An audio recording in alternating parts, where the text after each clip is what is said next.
오늘 이스라엘 왕조실록 8번째 시간입니다. 지난주 말씀 잠깐 복습하겠습니다. 블레셋과의 전투에서 전황이 매우 불리했습니다. 이때 사울이 무슨 일을 하냐면 겉으로 보면 매우 신앙이 좋아 보이는 것 같은 행동 두 가지를 하는데요. 하나는 사무엘을 대체할 제사장 아히야를 고용하고 법궤를 가져옵니다. 종교적인 결정들이죠. 그런데 전황이 전혀 바뀌지 않습니다. 정확하게 말하면 아무리 그런 종교적인 행위를 해도 하나님이 도와주시지 않는다는 것이죠. 왜냐하면 사울과 하나님은 아무런 관계가 없기 때문이죠. 이 상황에서 전황을 누가 그런데 돌파해 나가는가? 아들 요나단이 병기든 자 한 사람과 함께 블레셋 군대를 향해 공격해 감으로 전황이 바뀌죠. 무엇을 가지고 갔죠?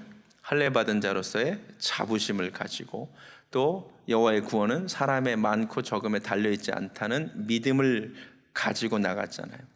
그리고 무기를 가진 자로서의 책임감이 있었다 그랬죠. 남들은 없는데 내 손에는 무기가 있는 거죠.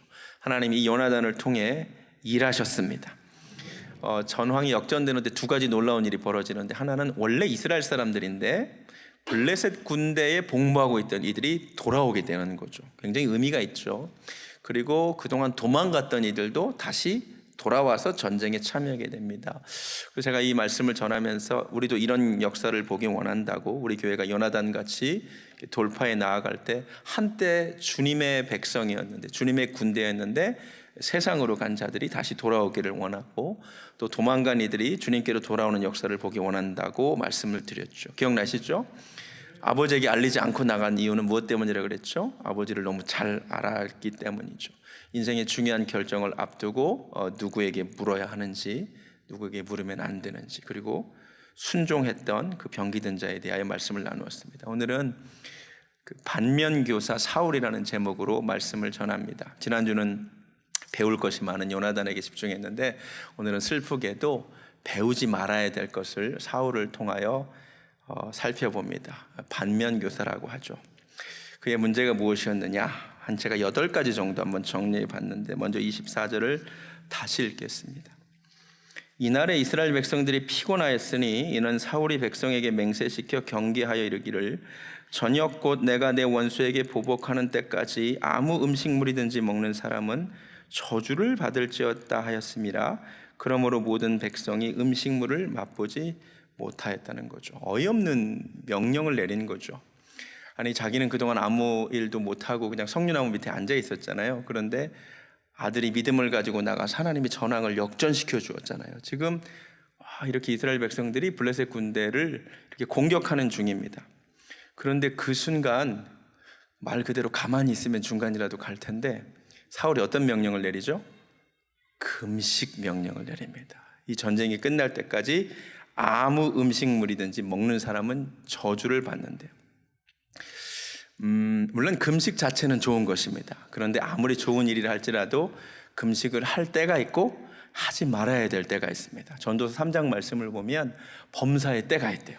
울어야 할 때가 있고 웃어야 할 때가 있고, 일할 때가 있고 쉴 때가 있고, 금식할 때가 있고, 잘 먹고 싸워야 될 때가 있습니다. 지금은 금식할 때입니까? 빨리 가서 싸울 때입니까? 잘 먹고 빨리 가서 싸워야 됩니다. 여러분, 음치보다 박치가 문제라는 말이 있습니다. 나와야 할 때 안 나오고 안 나와야 할 때 나오는 것이 박치거든요. 성가대에서 음치보다 박치가 더 문제입니다. 제가 보기에 사울은 영적인 박치입니다. 금식할 때는 금식 안 하고, 진짜 그가 금식해야 하고 기도할 때가 있었습니다. 전황이 불리할 때, 성령나무 가운데 자기가 종교적인 행위를 해봤지만 아무런 변화가 없을 때 하나님 앞에 진짜 울고 탄식하며 금식하며 그때 기도했어야 됩니다. 근데 그때는 하지 않습니다. 근데 지금 하나님께서 전황을 바꿔주셔서 빨리 잘 먹고 이겨야 되는데 지금 금식을 명합니다. 참 박치예요, 박치. 맞아요. 사울만 그런 것이 아니라 우리 중에도 영적인 박치들이 많아요. 기도해야 할 때 기도 안 해. 그리고 정작 움직여야 할 때는 또 기도하고 결정하겠대. 아니, 기도할 때는 기도를 안 하고 있다가 진짜 하나님께서 명령하셔서 가라 그럴 때는 꼭 그때 기도하겠대. 박치예요, 박치. 예수님 당시에 박치들이 많았어요. 예수님의 제자들이 예수님을 따라다니는데 옆에서 시비를 겁니다. 왜 금식 안 하냐고. 그때 예수님이 뭐라고 말하냐면 이렇게 말합니다. 보여주시면, 그때 요한의 제자들이 예수께 나아 이르되 우리와 바리새인들은 금식하는데 어찌하여 당신의 제자들은 금식하지 아니하나이까? 예수께서 말씀하십니다. 아니, 혼인집 손님들이 신랑과 함께 있을 동안에 슬퍼할 수 있느냐? 그러나 신랑을 빼앗길 날이 이르리니 그때에는 금식할 것이니라. 지금 예수님 계실 때 금식할 때가 아니라는 거죠. 그럼 오늘 말씀을 통하여 우리는 혹시 영적인 박치가 아닌가 한번 생각해 봤으면 좋겠습니다. 다시 말하지만 때가 있다고 그랬어요. 여러분, 교회에도 하나님이 허락하시는 리듬이 있는 것 같아요. 교회 차원에도 범사의 때가 있습니다. 한 교회가 성장할 때가 있습니다. 성장이 멈춰서 내실을 기해야 될 때가 있어요. 사역을 확장할 때가 있고 사역을 축소할 때가 있어요. 맞아요? 건축도 다 하나님의 때가 있어요. 하나님께서 한 교회의 건축을 허락하실 때가 있고 막으시는 때가 분명히 있어요. 이것을 분별하고 그 리듬을 따라가는 것이 매우 중요합니다. 우리 교회는 지금 어떤 때입니까? 영적인 감각이 조금만 있으면 금방 아시겠죠. 하나님께서 지금 교회에 부흥을 주시고 성장을 허락하시고 확장을 허락하시는 거죠. 할렐루야. 이 흐름을 잘 봐요. 이 흐름에 잘 동참하는 것이 지혜예요. 혼자서 엇박자 내지 마세요. 예수님의 이름으로 지혜가 있기를 주님의 이름으로 축원합니다. 두 번째, 사울의 문제가 무엇이냐? 오늘 본문 이렇게 시작하죠. 이날에 이스라엘 백성들이 피곤하였대요. 왜 피곤했어요?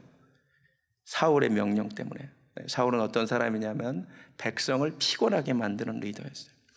오늘 본문을 읽어보시면 4번에 걸쳐서 백성이 피곤했다고 얘기합니다. 24절에 이날에 이스라엘 백성들이 피곤하였으니, 28절에도 백성이 피곤하였나이다. 29절에 내 아버지께서 곤란하게 하셨다. 원어로는 똑같아요. 내 아버지께서 피곤하게 하셨대요. 31절에도 백성이 심히 피곤한지라. 성경이 4번에 걸쳐서 얘기합니다. 피곤하대요. 팔로워들이. 누구 때문에? 리더 때문에. 흥미로운 점은 이 피곤하다는 단어가 원래 언제 쓰였냐면 13장 6절에 블레셋과의 전쟁이 시작될 때 이 단어가 쓰였다는 거죠. 언어를 보면 되게 재밌죠. 이렇게 시작했습니다. 보여주시면 이스라엘 사람들이 위급함을 보고 절박했대요. 이 단어가 다 같아요. 곤란했대요. 근데 원래 블레셋 사람들 때문에 곤란했는데 지금 사울 때문에 곤란하게 된 거예요. 여러분, 우리 중에 많은 리더들이 있습니다. 구역종, 사역팀장, 그리고 사실 오늘 설교는 저 같은 사람이 가장 잘 들어야 되는 거죠. 또 부모님, 다 리더들입니다. 여러분, 또 사장님들 계시죠. 팔로워들을 피곤하게 만드는 리더는 좋은 리더가 아니에요. 그러니까 잘못된 리더 밑에 있으면 팔로워가 피곤하게 됩니다. 좋은 리더 밑에 있으면 팔로워들은 영이 소생하게 됩니다.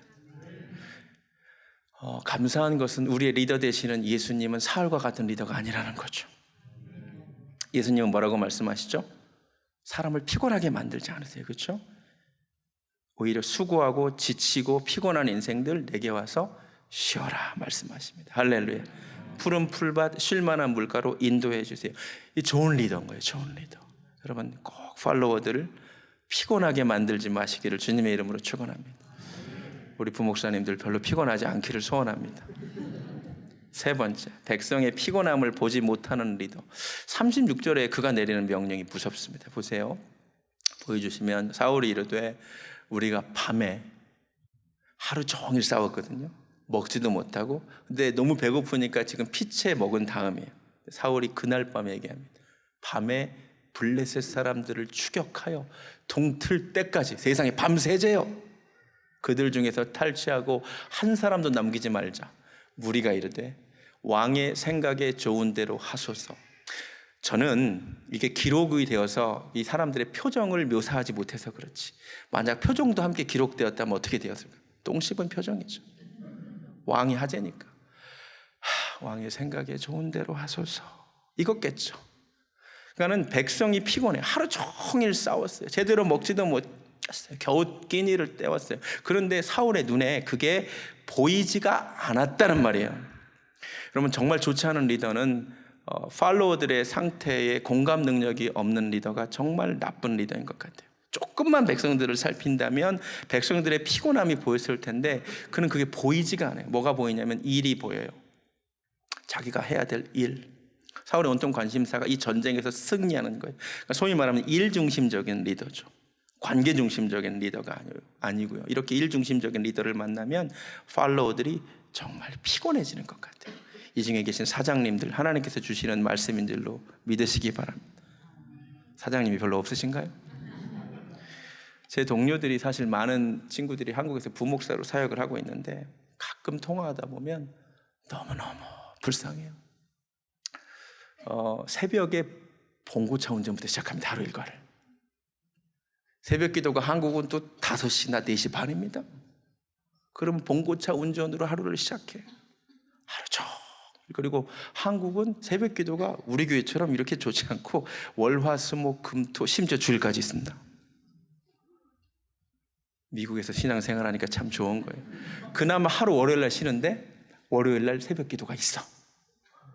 그리고 쉬고 싶은데 꼭 담임 목사님이 월요일날 우리 운동하자 그런데 원하지 않는 축구를 월요일날 해요. 등산을 원하지 않는데 월요일날 갑니다. 힘들어 죽겠다는 거예요. 피곤해 죽겠다는 거예요. 예. 팔로워들을 살피지 못하는 거예요. 여러분 다윗은 다릅니다. 사무엘상 30장에 가면 놀라운 이야기가 나옵니다. 자, 다윗이 처자식을 뺏겨요.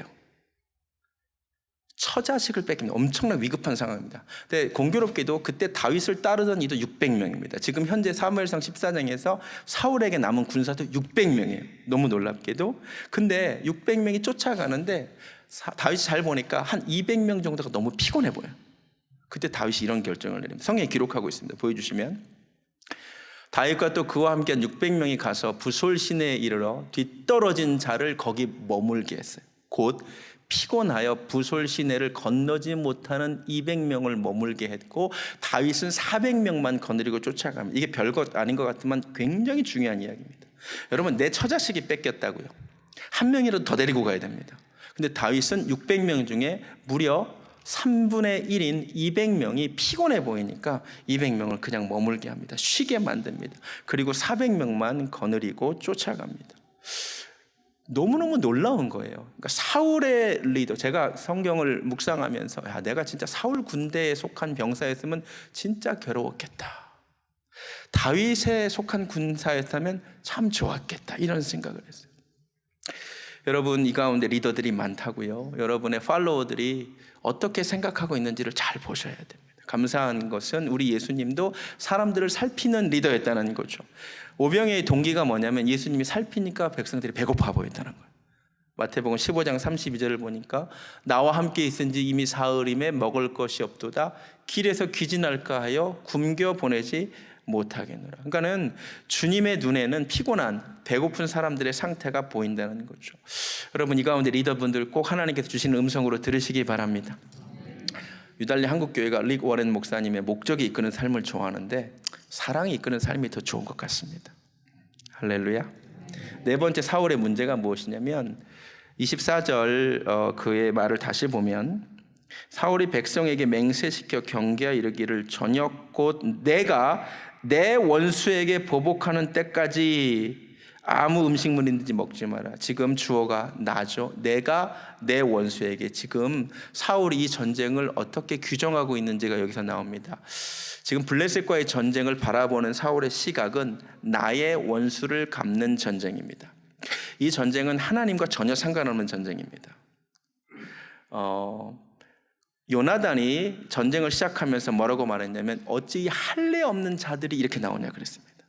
다윗도 골리앗과 싸울 때 어찌 할례 없는 자가 나오냐 그랬어요. 하나님과의 언약 백성과의 자부심이 있었습니다. 다윗이 이런 표현을 쓴 적이 있습니다. 아말렉과 싸우고 나서 이런 말씀을 했어요. 사무엘상 30장에 보라 여호와의 원수들이, 사무엘상 30장 보여주세요. 여호와의 원수에게서 탈취한 것을 너에게 선사하느라. 지금 다윗은 아말렉과 전쟁하고 난 뒤에 뭐라고 말했냐면 나의 원수가 아니에요. 아말렉과 다윗은 원수가 아니에요. 여호와의 원수라는 거예요. 그러니까 다윗이 전쟁을 바라보는 관점은 하나님의 전쟁이에요. 여호와의 원수와의 싸움이에요. 그런데 사울이 전쟁을 바라보는 관점은 내 원수와의 싸움이에요. 그래서 제가 보기에 그는 자기 중심적 리더라는 거예요. 이게 굉장히 무서운 일입니다. 여러분 리더의 자리에 계신 분들, 여러분이 하는 어떤 일이 나를 위한 일인지 아니면 하나님을 위한 일인지 꼭 분별하시기를 주님의 이름으로 축원합니다. 예, 하나님의 싸움을 싸우는 분들이 되시기를 바랍니다. 다섯 번째 사울의 문제는 책임 전가를 한다는 거죠. 31절을 보니까 그날의 백성이 믹마스에서부터 아얄론에 이르기까지 블레셋 사람들을 쳤으므로 너무 피곤한 거죠. 그래서 32절에 백성이 이에 탈취한 물건에 달려가서 양과 소와 송아지들을 끌어다가 그것을 땅에서 잡아 피채 먹었더니 잘못한 거죠. 사울이 이렇게 말합니다. 그 다음 말씀, 무리가 사울에게 전하여 이르되 보소서 백성이 고기를 피째 먹어 여호와께 범죄하였나이다. 사울이 이르되 너희가 믿음 없이 행하였도다. 저는 사울이 이렇게 말하는 게 맞는 것 같습니다. 아이고, 내가 내린 금식 명령이 참으로 어리석었구나. 내가 참 바보 같은 명령을 내렸구나. 그래서 백성들이 그렇게 배고파서 세상에 얼마나 배고팠으면 피째 먹는 잘못을 했을까. 그런데 그는 말합니다. 너희가 믿음 없이 행하였구나. 책임 전가하는 거죠. 여러분, 책임 전가형 리더가 정말 나쁜 리더인 것 같습니다. 내 탓인데 당신들 탓이라는 것이에요. 여러분, 우리 부서에 문제가 생긴 것은 사실은 내 탓입니다. 맞습니까? 근데 다른 사람 책임인 것처럼 하면 안 됩니다. 요새 설교가 녹화가 돼가지고 참 어려운 면은 좀 있지만 한국 교회의 많은 교회들이 매주 출석부를 목사님께 보고를 하고 지난주보다 출석 인원이 적으면 엄청 혼납니다. 모르셨죠? 우리 교회는 안 그래요. 근데 진짜 한국 교회는요, 예를 들어 초등부 맡았는데 지난주보다 오늘 적으면 그 이유를 설명해야 됩니다. 그리고 무섭게 목사님에게 혼납니다. 그래서 제가 목회를 하다 보니까 무엇을 알게 됐냐면 모든 책임은 사실 담임 목사에게 있는 게 맞는 것 같아요. 그런데 제가 만약에 사실 담임 목회자가 은혜를 못 끼쳐서 성도님들이 교회를 떠나는 게 맞잖아요. 그리고 자녀들 데리고 부모가 함께 떠나는 게 맞잖아요.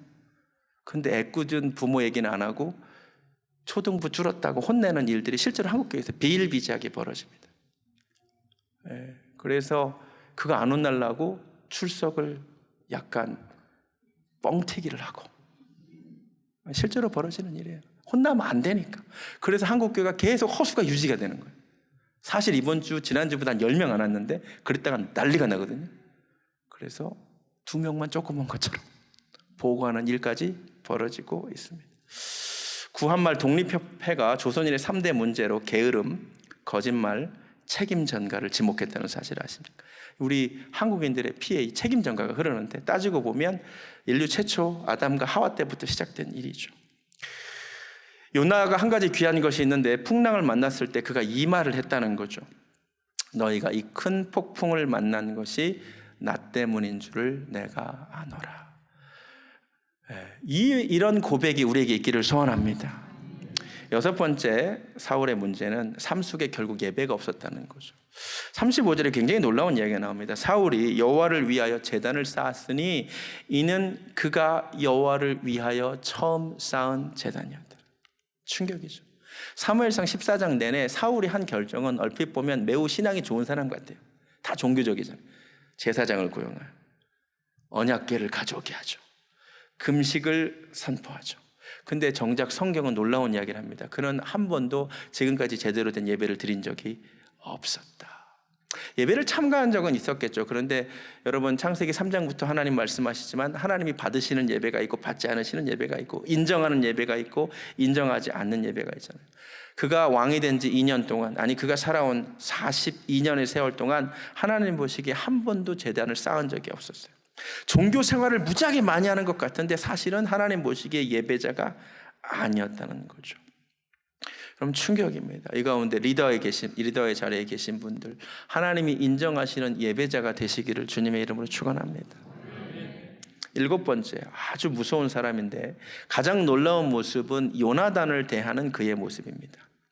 하나님께서 그가 하나님의 뜻을 물을 때에 전혀 응답하지 않아요. 근데 37절에 이런 이야기를 하죠. 사울이 하나님께 묻자오되 내가 블레셋 사람들을 추격하리이까 주께서 그들을 이스라엘 손에 넘기시겠나이까 하되 그날에 대답하지 아니하세요. 그 다음 사울이 이르되 너희 군대의 지휘관들아 다 이리로 오라. 오늘 이 죄가 누구에게 있나 알아보자. 이스라엘을 구원하신 여호와께서 살아계심을 두고 맹세하노니, 굳이 요나단 이야기를 합니다. 내 아들 요나단에게 있다 할지라도 반드시 죽으리라. 그래서 백성들이 좀 당황했는지 한마디도 대답하지 않습니다. 근데 실제로 제비를 뽑았더니 누가 뽑히냐면 요나단이 뽑힙니다. 44절입니다. 44절 보여주세요. 사울이 이르되 요나단아 네가 반드시 죽으리라. 그렇지 않으면 하나님이 내게 벌을 내리시고 또 내리시기를 원하노라. 여러분, 사울과 요나단은 부자지간입니다. 여러분, 만약에 내 아들이 뽑혔어요. 그래서 죽어야만 한다면 여러분 같으면 어떻게 반응하시겠습니까? 대부분의 부모는 어떻게 반응할까요? 차라리 내가 뽑혔어야 되는데, 아이고 이게 어떻게 된 일이냐, 내 경솔한 맹세 때문에 내 자식이 죽을 수는 없죠. 차라리 하나님 내가 대신 죽으면 안 될까요? 이게 자연스러운 반응 아닌가요? 사울이 진짜 무서운 사람이라는 게 드러나죠. 나중에 다윗은 자기를 반역한 압살롬이 죽었다는 말을 듣고 이렇게 반응하죠. 보여주시면, 왕이 마음이 심히 아파 문 위층으로 올라가서 우니라. 이게 아버지의 당연한 반응이죠. 그가 올라갈 때 말하기를 내 아들 압살롬아, 내 아들 내 아들 압살롬아, 차라리 내가 너를 대신하여 죽었다면 압살롬 내 아들아 내 아들아. 내 아들이 몇 번 나옵니까? 이게 아버지의 당연한 반응입니다. 근데 사울 진짜 무서운 사람이에요. 너 죽어야 된다는 거예요. 왜? 자기가 백성들 앞에서 약속했거든. 내 아들이 뽑힌다 할지라도 죽어야 된다고 약속했거든. 그러니까 내 말을 지키기 위하여, 나는 한 번 말한 것은 지키는 지도자라는 것을 보여주기 위해서 백성들의 인기와 마음을 얻고자 하나밖에 없는 아들도 죽일 수 있는 무서운 사람입니다. 근데 정말 이날 이후 사실 아들을 잃어요. 앞으로 성경 읽어보면 요나단이 아버지가 아니라 아들 다윗을 돕는 자가 됩니다. 저는 분명히 확신합니다. 나중에 천국 가서 물어보세요. 요나단이 아버지가 아니라 다윗을 응원하게 된 시점은 이때부터였을 거라고 생각합니다. 아버지가 나를 죽여도 좋다는 거예요. 너무나 무섭습니다. 자식을 희생해도 내 목표를 위해서는 달려가겠다는 거예요. 근데 여러분, 우리가 정도의 차이는 있지만 이런 실수를 많이 저지르는 것 같습니다. 내 세상에서 성공하기 위하여 자식들이 옆에서 죽어나가는데도 우리는 그냥 달려가고 있지는 않은지 깨달았으면 좋겠습니다. 또 그의 문제는 무엇이냐면, 요나단과 관련된 이야기를 할 때 참으로 놀라운 게 뭐냐면, 사실 이번 전쟁의 최고 공헌자는 요나단입니다. 요나단이 아니었다면 이 전쟁은 끝나지가 않았을 것입니다. 그런데 과도 있죠. 물론 아버지의 명령을 사실 듣지 못해서 그냥 살짝 꿀 찍어 먹은 것 정도 과인데, 공과 과를 굳이 비교하자면 공이 어마어마하게 크고 과는 미미합니다. 그런데 사울의 대사를 잘 보면 아들 요나단의 잘못은 이야기하는데 요나단의 공에 대해서는 전혀 언급하지 않습니다. 그럼 어떤 리더가 진짜 나쁜 리더냐면, 가만히 봤더니 공은 언급하지 않고, 잘한 것은 언급하지 않고 잘못한 것만 크게 보는 리더가 정말 나쁜 리더인 것 같아요. 그러니까 부모가 자식에게도 충분히 적용할 수 있겠죠. 자녀들이 잘하는 것이 참 많은데 잘못한 것만 남으려면 참 안 좋은 것 같아요. 여러분, 우리가 오늘 말씀을 통하여 각자에게 적용하는 은혜가 있기를 주님의 이름으로 축원합니다. 놀라운 것은요, 백성들이 들고 일어난다는 거예요.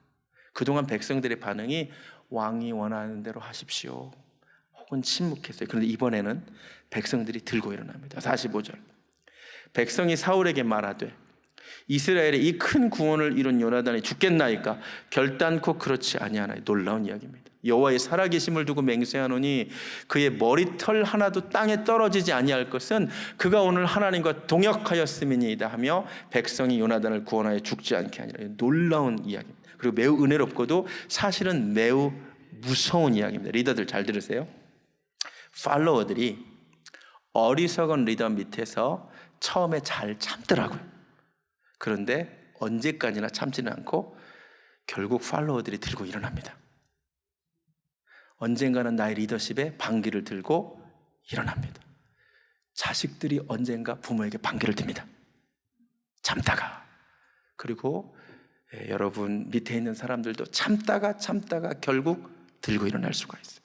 이 일이 일어나기 전에 하나님이 지혜와 리더십을 허락하시기를 주님의 이름으로 축원합니다. 내가 이 현장의 주인공이 되면 안 돼요. 자식들이 참다가 참다가 들고 일어나는 거예요.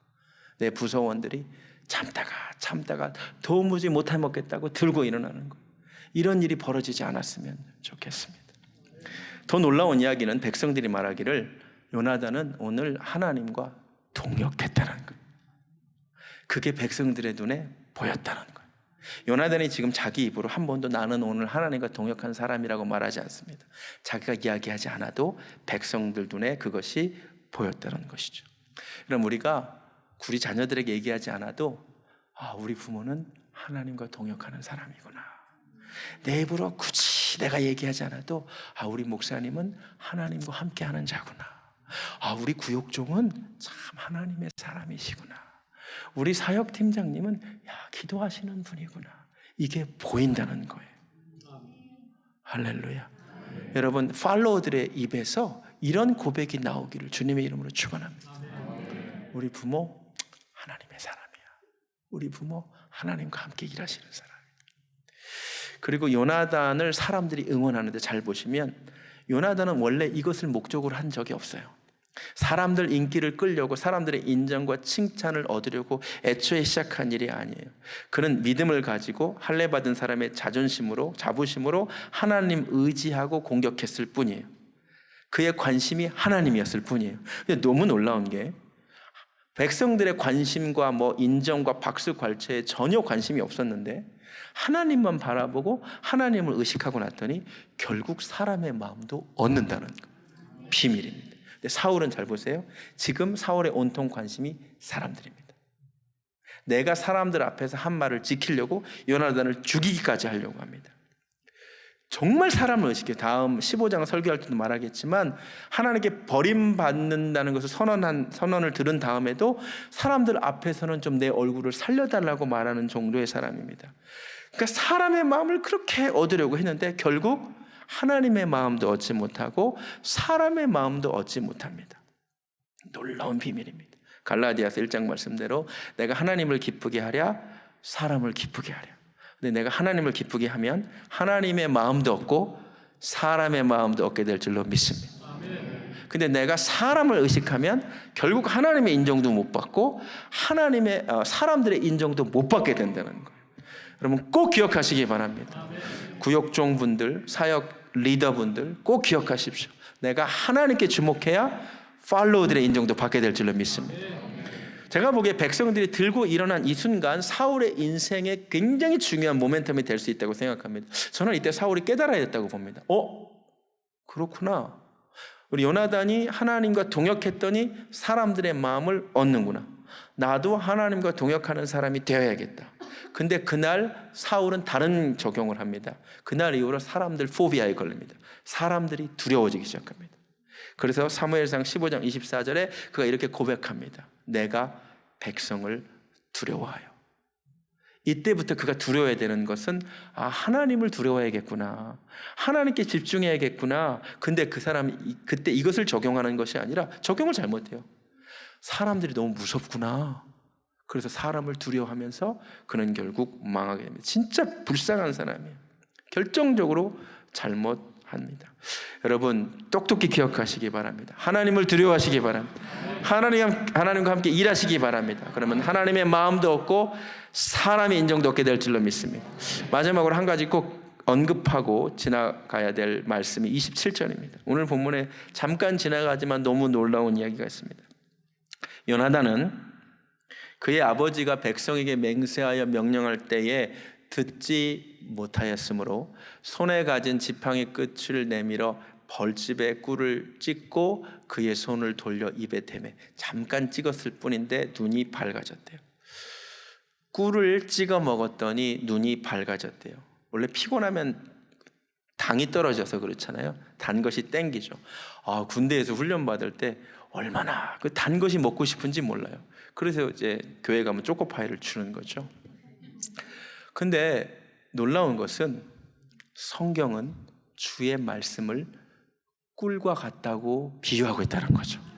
시편 19편을 보니까 이렇게 되어 있죠. 여호와의 율법은 완전하여 영혼을 소성시키며 여호와의 증거는 확실하여 우둔한 자를 지혜롭게 하며 여호와의 교훈은 정직하여 마음을 기쁘게 하고 여호와의 계명은 순결하여 눈을 밝게 하시도다. 여호와를 경외하는 도는 정결하여 영원까지 이르고 여호와의 법도 진실하여 다 의로우니 금 곧 많은 순금보다 더 사모할 것이며 꿀과 송이꿀보다 더 달도다. 할렐루야. 우리의 눈이 밝아지는 길이 있습니다. 여호와의 말씀이, 하나님의 말씀이 피곤한 영혼을 소생케 하고 어두운 눈을 밝게 할 줄로 믿습니다. 여러분, 정말 비밀입니다. 하나님의 말씀이 여러분의 고난 영혼을 살리십니다. 하나님의 말씀이 여러분의 영혼을 다시 일으켜 세워주실 줄로 믿습니다. 우리 교회에 하나님의 꿀과 같은 말씀이 흐르기를 소원합니다. 꿀과 같은 말씀이 흐르는 교회. 여러분, 땅바닥에 꿀 한 방울 떨어지면 정말 어디서 모였는지 개미 떼들이 막 몰려들고 벌들이 막 몰려듭니다. 비밀입니다. 우리 교회에 부흥의 길은 어디에 있겠습니까? 꿀과 같은 달고 오면 하나님의 말씀이 있을 때에만 동서남북에서 정말로 피곤하고 갈급한 영혼들이 몰려들고 그 꿀 때문에, 그 달 말씀 때문에 영혼들의 눈이 밝아지고 소생되는 은혜가 있을 줄로 믿습니다. 그것을 위하여 기도하기를 원합니다. 말씀을 마칩니다. 오늘 결국 리더에 대한 이야기입니다. 리더가 누구냐에 따라서 팔로워들의 운명이 달라진다는 것이죠. 사울은 리더이긴 한데 닮지 말아야 될 반면 교사입니다. 그의 문제를 한 가지씩 다시 말씀드리면서 리더의 자리에 계신 분들, 혹시 내 이야기는 아닌가 돌아봤으면 좋겠습니다. 첫 번째, 영적인 박치예요. 때를 분별을 못하는 거예요. 여러분, 때를 꼭 구별하시기 바랍니다. 두 번째, 그는 백성을 피곤하게 만드는 리더입니다. 백성을 굶주리게 만드는 리더였습니다. 우리는 백성들을, 팔로워들을 소생시키는 리더가 되기를 원합니다. 세 번째, 그는 백성들을 살피지 못해요. 피곤함을 보지 못해요. 백성들의 현재 피곤한 상태를 꼭 파악하시기 바랍니다. 한국에서 가끔 아이들이 자살합니다. 우리 부모가 난 이렇게 힘든데 몰라준다는 거예요. 공부 때문에 죽겠다는 거예요. 그건 부모가 끝까지 몰랐습니다. 네 번째, 그는 자기 중심적인 사람이었습니다. 요나단과 다윗은 여호와의 원수와 싸웠는데, 여호와의 전쟁을 치렀는데 그는 자기 전쟁을 하고 있습니다. 뭘 해도 자기 중심입니다. 다섯 번째, 그는 자기가 잘못해놓고 책임을 전가합니다. 나 때문이다 한마디면 되는데 하지 않습니다. 여섯 번째, 어쩌면 모든 문제의 핵심인데 종교인이지만 예배자가 아니었습니다. 일곱 번째, 사람의 인기를 얻기 위해 자기 아들도 희생시키는 잔인한 사람이었습니다. 근데 우리가 정도의 차이는 있지만 그놈의 돈 좀 벌고 세상에서 성공하려고 우리도 자식을 희생시킬 수도 있다는 것입니다. 마지막으로 여덟 번째, 공이 있고 과가 있는데 공은 보지 않고 과만, 허물만 봤다는 것입니다. 말씀을 전하다 보니 제 모습이 여기서 보이고, 우리도 이 말씀을 통하여 나의 이런 모습들이 보이는 것 같습니다. 회개하는 은혜가 있기를 주님의 이름으로 소원합니다. 그리고 또 하나 감사한 것은 우리가 이런 리더 밑에 있지 않다는 거죠. 우리 예수님이 선한 목자 되시고 우리를 푸른 풀밭 쉴만한 물가로 인도해 주셔서 너무나 너무나 감사합니다. 요나단은 하나님과 동역한 사람이었습니다. 그걸 사람들이 봤다는 거죠. 여러분, 자녀들의 입에서 우리 부모는 하나님과 동역하는 사람이야, 이 고백 꼭 들으시기를 주님의 이름으로 축원합니다. 구역원들로부터 우리 구역종은 하나님과 동역하는 사람이지, 꼭 들으시기 바랍니다. 꿀을 먹으면 눈이 밝아집니다. 우리 교회가 영적인 꿀이 흘러넘치는 교회, 곤고한 영혼들, 피곤한 영혼들이 살아나는 교회 되기를 소원합니다. 찬양합시다. 여호와는 나의 목자니 얼마나 감사합니다. 내가 부족함이 없으리로다. 선한 목자 되시는 우리 주님 감사합니다.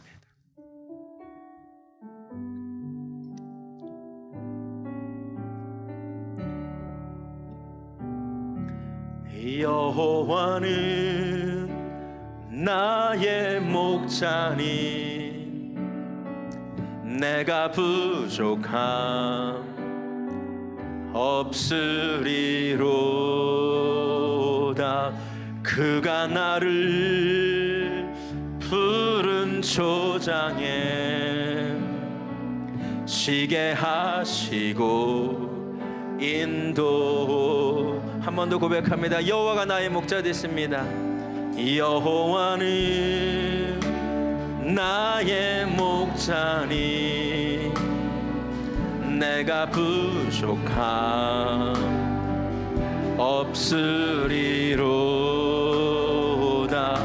그가 나를 푸른 초장에 쉬게 하시고 인도하네.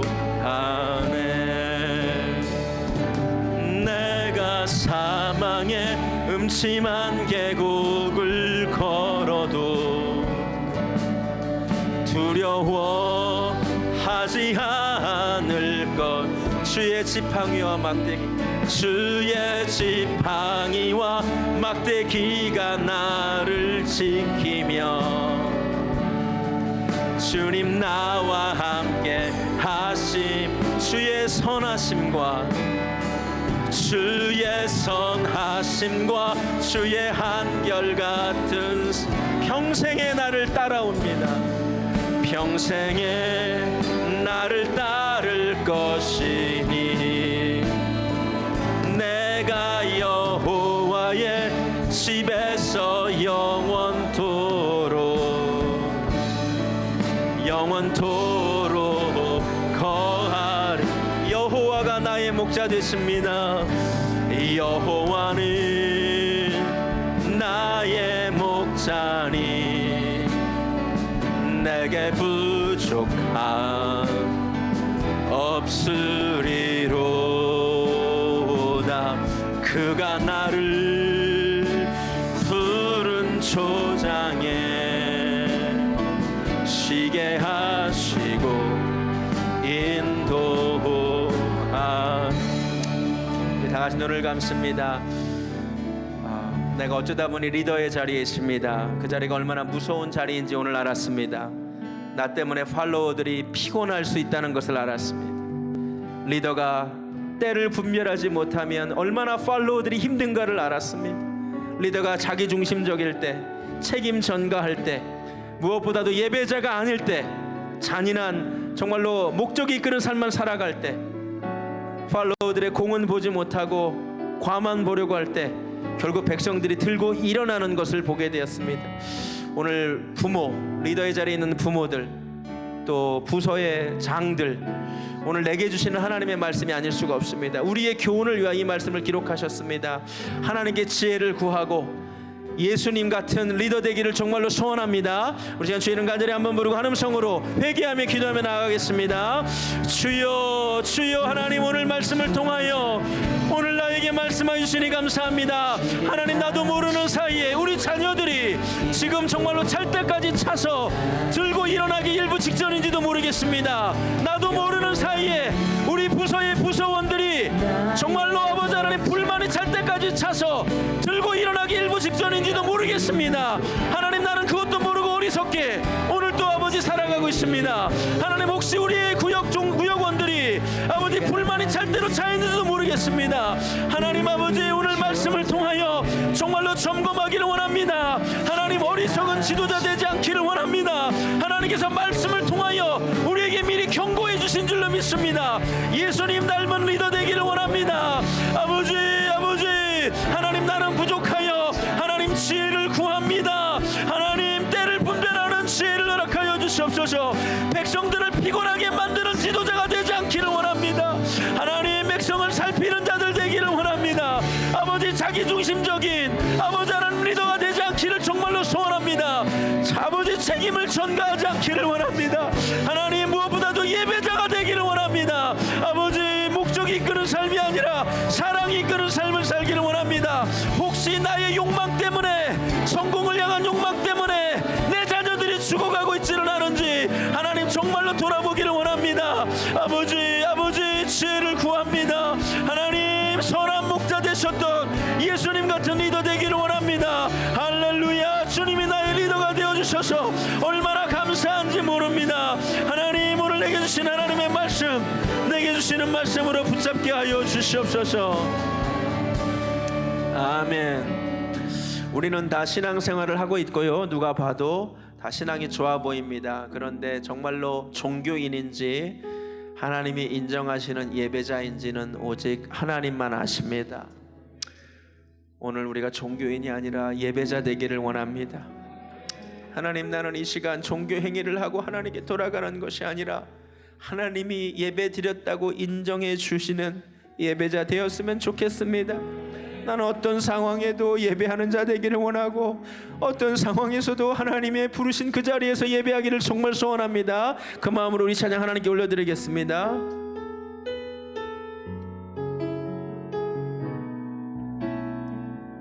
따스한 성령님, 따스한 성령님,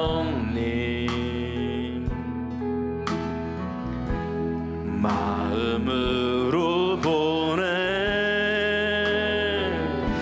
내 몸을 감싸며 주어지는 평안함,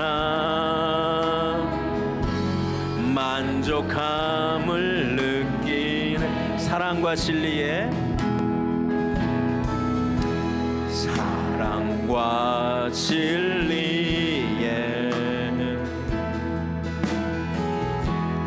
한 줄기 빛 보내 내 몸을 감싸며 주어지는 평안함, 그 사랑을 부르신 곳에서 나는 예배하네. 어떤 상황 나는 예배자 되기 원합니다. 나는 예배하네. 부르신 곳에서 나는 예배하네. 어떤 상황에도 나는 부르신 곳에서 나는 예배합니다. 부르신 곳, 하나님 이 시간 내가 이 자리에 하나님이 부르신 줄로 믿고 하나님 앞에 나와서 예배합니다. 하나님이 예배가 신령과 진정으로 하나님이 인정하시는, 하나님이 받으시는 예배가 되었기를 소원합니다. 하나님, 내가 어느 곳에 있든지 부르신 그곳에서 하나님 앞에 예배하는 자가 되기를 소원합니다. 할렐루야. 나는 어떤 상황에서도 하나님께 예배하기를 소원합니다. 내가 걸어갈 때 길이 되고 살아갈 때 삶이 되는 그곳에서 예배하네. 내가 걸어갈 때 길이 되고 살아갈 때 삶이 되는 그곳에서 부르신 곳에서, 부르신 곳에 하나님 이 자리에 나를 부르신 줄로 믿습니다. 하나님, 금요일 이 시간에 세상 사람들은 불금이라고 보내지만 나를 이 자리에 부르신 줄로 믿고 하나님께 예배합니다. 하나님, 이 예배를 하나님 받아주시옵소서. 할렐루야, 할렐루야. 하나님, 이 시간 내가 하나님께 예배합니다. 우리 시간 주의 이름 한번 부르고 함성으로 기도합니다. 주여, 하나님, 나는 어떤 상황에서도 하나님 예배자가 되기를 원합니다. 하나님, 종교인 되지 않기를 원합니다. 하나님이 인정하시는 예배자가 되기를 소원합니다. 하나님, 사울이 어쩌면 많은 예배를 드렸는지 모릅니다. 많은 예배에 참여했는지도 모릅니다. 그런데 하나님은 아버지, 이번 예배가 그가 하나님께 쌓은 첫 번째 제단이었다고 말합니다. 하나님이 어찌된 일입니까? 하나님, 내가 수많은 예배를 하나님께 드렸지만 하나님이 받지 않으시는 예배가 얼마나 많았는지도 모르겠습니다. 하나님, 나는 하나님이 인정하시는 예배자 되기를 원합니다. 하나님, 우리 교회가 하나님이 인정하시는 신령과 진정의 예배를 하나님께 드려드리기를 원합니다. 하나님, 지금 이 순간에도 하나님이 신령과 진정으로 예배하는 자를 찾고 계시는 줄로 믿습니다. 예배합니다, 나의 하나님. 찬양합니다, 나의 하나님. 주님만 높임을 받아주시옵소서. 할렐루야. 부르신 그 자리에서 하나님, 나는 예배합니다. 우리에게 드려지는 모든 예배가 하나님이 받으실 만한 하나님 마음의 아픈 예배가 되기를 원하나이다. 할렐루야, 할렐루야. 하나님, 이 금요 예배를 하나님께서 받아주셨기만을 원하나이다. 아버지, 할렐루야. 하나님, 이 교회 가운데 영권과 인권과 물권을 부어 주시되 무엇보다도 영권을 허락하여 주셔서 이곳에 예배의 기쁨이 넘치게 하여 주시옵소서. 하나님, 이곳에 정말로 꿀과 같은 아버지 단 하나님의 말씀이 선포되게 하여 주시옵소서. 그래서 영혼들이 소생하고 그 말씀을 붙잡고 구체적으로 삶 가운데 적용하며 아버지 돌파해 나가는 놀라운 은혜가 있게 하여 주시옵소서. 여호와의 율법은 우리의 영을 소생하게 한다는 것을 아버지 체험하는 시간들이 되게 하여 주시옵소서. 할렐루야. 하나님, 어떤 상황에서도 아버지 나는 예배합니다. 할렐루야. 우리 교회 예배 가운데 하나님 함께 하여 주시옵소서. 할렐루야. 찬양합니다. 주일 예배 가운데도 기름 부어 주시옵시고 금요 예배 가운데도 기름 부어 주시옵시고 주일 학교와 아버지 우리 중고등부와 아버지 청년과 EM 예배 이르기까지 하나님 기름 부어 주시옵소서. 부르신 곳에서 나는 예배하네. 상황에도 나는 예배하네. 부르신 곳에서 나는 예배하네. 어떤 상황에도 나는 예배하네. 이 시간 우리 교회를 위해 기도했으면 좋겠습니다. 결국 영혼들이 살아나는 길은 예배 가운데 정말 꿀보다 더 하나님의 말씀이 선포될 때일 줄로 믿습니다. 하나님, 이 교회 가운데 하나님의 은혜가 흐르게 하소서. 달고 오묘한 그 말씀이 선포되게 하소서. 그 말씀이 들려지게 하소서. 하나님, 우리 교회에 정말로 하나님의 은혜를 구합니다. 부족하고 우둔한 종을 세우셨는데 하나님, 부족한 종의 입술을 사용하여 주셔서 이곳에 영혼을 살리는 꿀과 같은 말씀이 하나님 들려지기를 원하나이다. 우리 시간 교회 강단을 위하여 우리 주의 이름 간절히 한번 부르고 음성으로 기도하겠습니다. 주여. 하나님 요나단이 꿀을 찍어 먹고 그 눈이 밝아졌다고 합니다. 하나님, 이 시대에 피곤하고 고난 영혼들이 너무나 많습니다. 하나님 아버지, 이곳에 하나님의 은혜의 강물이 흐르게 하소서. 아버지, 살아있는 꿀과 같은 아버지 달고 오묘한 그 말씀이 하나님 이곳에 선포되게 하소서. 하나님 소원합니다. 하나님 강단을 축복하여 주시옵소서. 말씀을 맡은 종들을 축복하여 주시옵소서. 하나님, 이곳에 하나님의 달고 아버지 단 그 말씀이 선포되기만을 원하나이다. 하나님 이 교회 강단을 축복하여 주시옵소서. 하나님 이 교회 강단을 축복하여 주시옵소서. 하나님의 말씀이 달기를 원하나이다. 하나님의 말씀이 달기를 원하나이다. 아버지 너무나 고난 영혼들이 많습니다. 곤비한 영혼들이 많습니다. 그러나 하나님의 말씀은 그 영혼을 살리시고 깨우실 줄로 믿습니다. 주여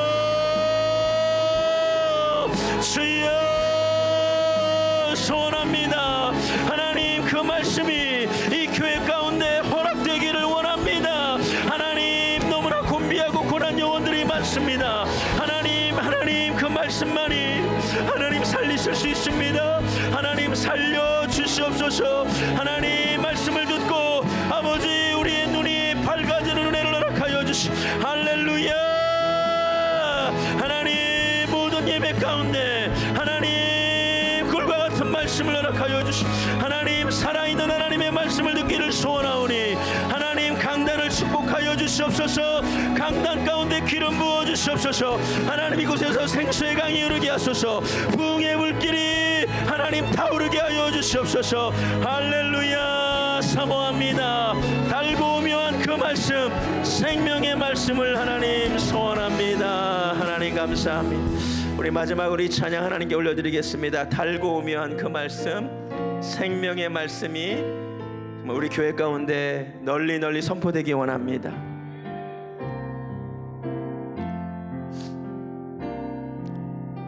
달고 오묘한 그 말씀, 생명의 말씀은 귀한 그 말씀 진실로 생명의 말씀이 나의 길을 밝히 보여줍니다. 나의 길과 믿음 밝히 보여주니 아름답고 귀한 말씀 생명샘이로다.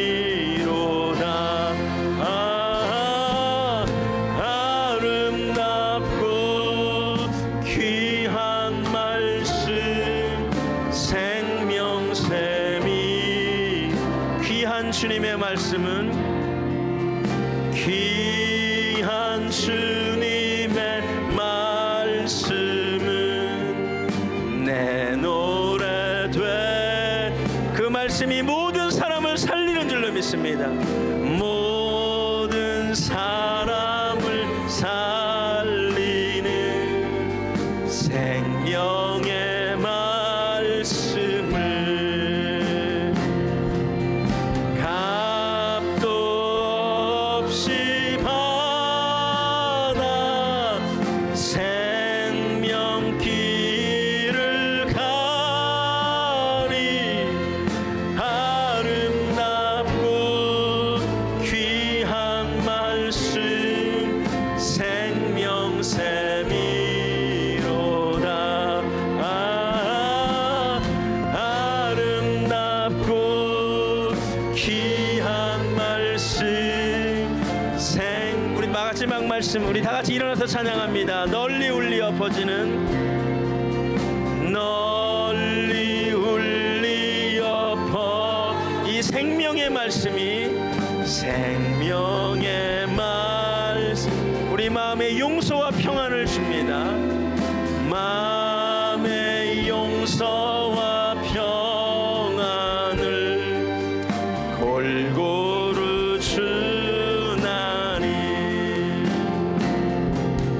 다만 예수 말씀 듣고 복을 받네. 아름답고 귀한 말씀 생명샘이로다.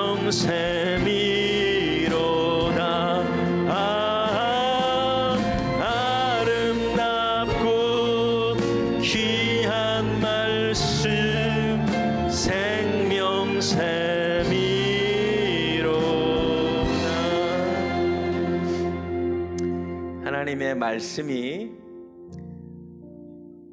나의 길을 밝히 보여주고 계시는 줄로 믿습니다. 하나님의 말씀이 내가 어떻게 살아야 되는지 구체적으로 알려주신 줄로 믿습니다. 오늘 리더에 관한 이야기를 하나님이 듣게 하셨습니다. 이 자리에 있는 리더들 내게 주신 하나님의 말씀으로 받기를 원합니다. 혹시 나는 아직 인식하지 못하고 있는데 나의 팔로워들이 지금 들고 일어나기 일부 직전인지도 모릅니다. 우리 자녀들이 참을 만큼 참았는지도 몰라요. 나만 몰랐지 우리 부서원들이 불만이 얼마나 팽배한지도 모릅니다. 오늘 말씀을 하나님이 경고로 주셨습니다. 영적인 박치가 되지 않기를 원하고 백성들을 피곤하게 만들지 않기를 원하고 백성들을 살피지 못하는 자가 되지 않기 원하고 자기 중심적이고 책임을 전가하며 무엇보다도 예배자가 아니었고 사람들의 인기를 그렇게 쫓았고 사람의 허물을 크게 봤던 사울의 모습에서 나를 봅니다. 하나님 나를 불쌍히 여겨 주시옵시고 나를 말씀의 거울로 비춰 보게 하셨사오니 이제는 예수님 닮은 선한 리더 되기를 소원합니다. 주님 닮은 리더 되게 하여 주시옵소서. 이제는 선한 목자 되신 우리 구주 예수 그리스도의 은혜와 말씀을 통해 나의 모습을 정확하게 보여주시면서 사울과 같은 지도자 되지 말라고 사랑으로 말씀하여 주시는 하나님 아버지의 극진하신 사랑과 성령님의 감동하심 오늘 말씀을 새기고 예수님 닮기를 소원하는 사랑하는 베들교회 성도님들 머리 위에 지금부터 영원까지 함께 하시기를 간절히 축원하옵나이다. 아멘.